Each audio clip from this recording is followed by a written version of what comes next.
I don't know what they're doing. But it always was and is about taking what the woman has from her.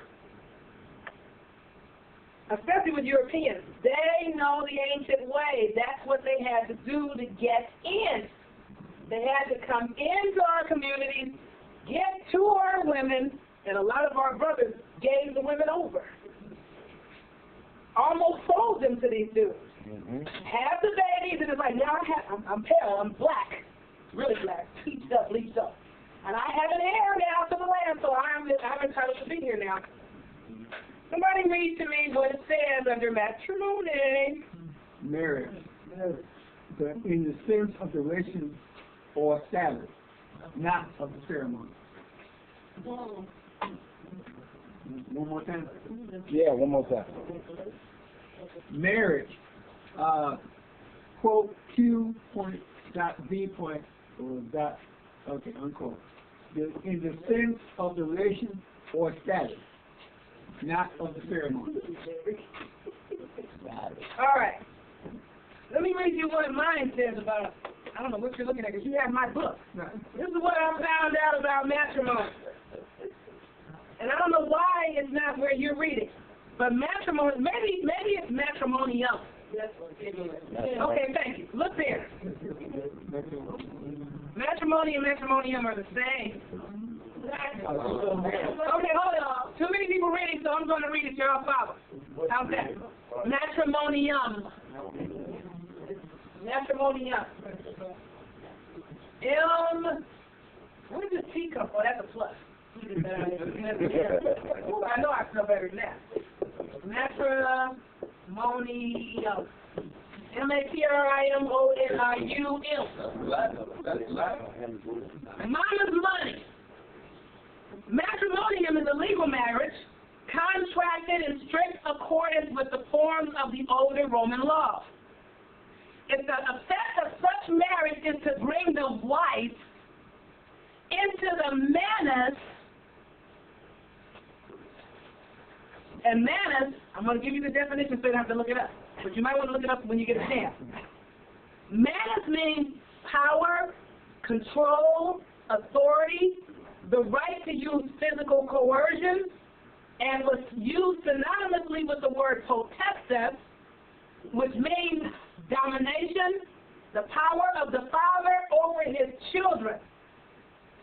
So it's to bring the wife into a condition where she is a child under the authority and power of her husband, where he has the right to use physical force, or whatever maybe we need to go there with the word, but you're going to choose because you need to see it. Turn to manus, M-A-N-U-S, because you need to see it, obviously. It's not enough to hear me say it. M-A-N-U-S. In the Black Law Dictionary. The proposed church actually passed a law at one time that they had to stop beating the women with rods and use wooden slats. They were killing too many. Okay? That's all it says in the hand? Oh, okay, I'm sorry. I got to move along. Read. Now remember, matrimony is the effect of bringing the wife into the manus. Now tell us what it says in manus.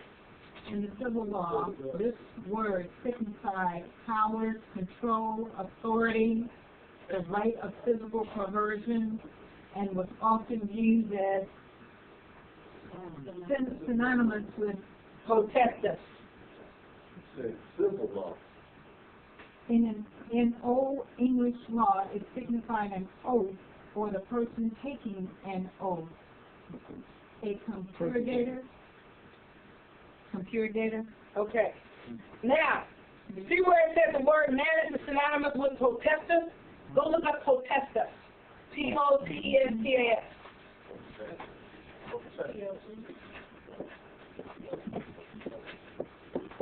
Now this it started out, I don't want to say this, but I'm going to insult a bunch of people, males and females. Get it going.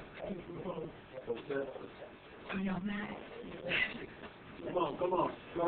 Potestas, did you guys find it? Yeah. Somebody read it, because I read it to you, but I want you to see it. I want you to see it, because into your brain forever. And the civil law, power, authority, domination, empire, imperium, or the jurisdiction of magistrates, the power of the father over his children. Now this is the condition they were trying to bring the wife into. The power of masters over their slaves.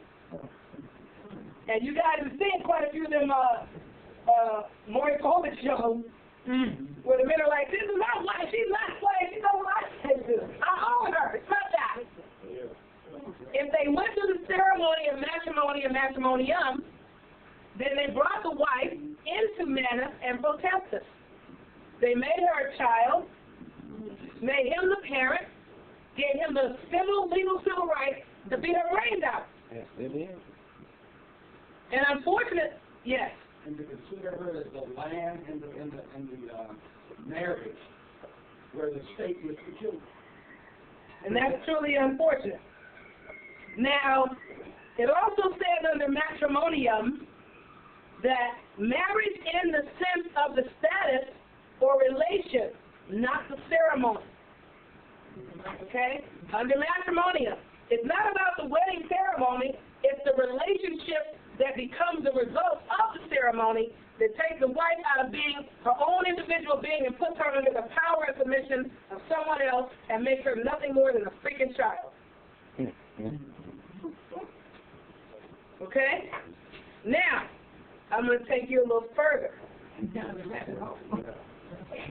you remember the part of those of you that have been in weddings or been to a wedding, do you remember the part of the wedding where it says, I do thee wed, and this and that, and it says to have and to hold, something like that? Yeah. Turn to the phrase to have and to hold.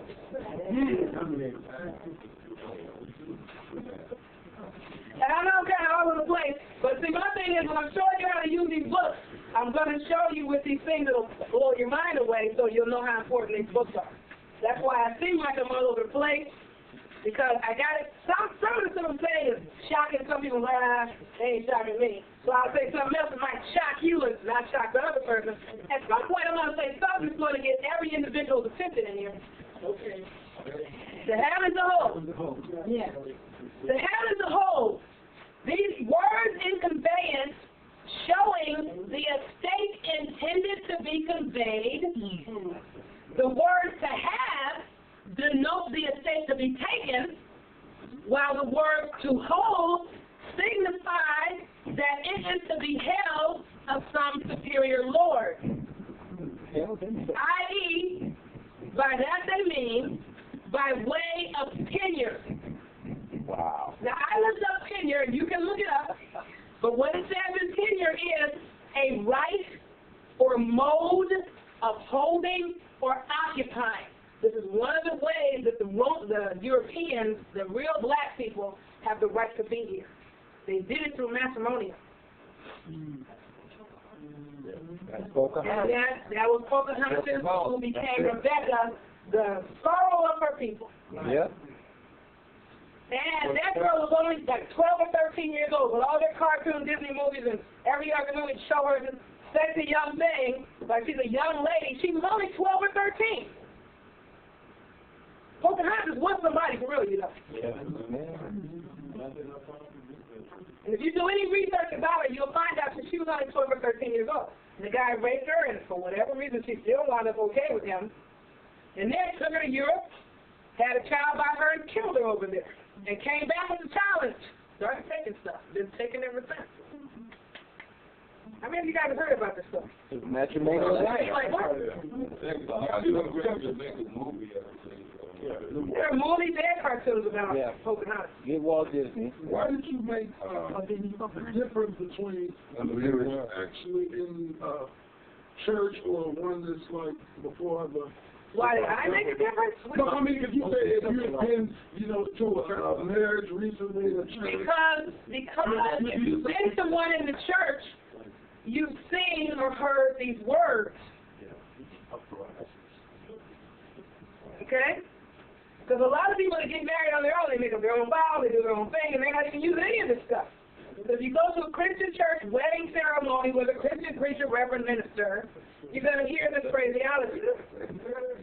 Not only that, when you're standing there and you're having it to hold, and your mate is standing there and they're having it to hold, each of you individually is doing the habendum and the tenendum, or passing the property through the church to the Pope. Right.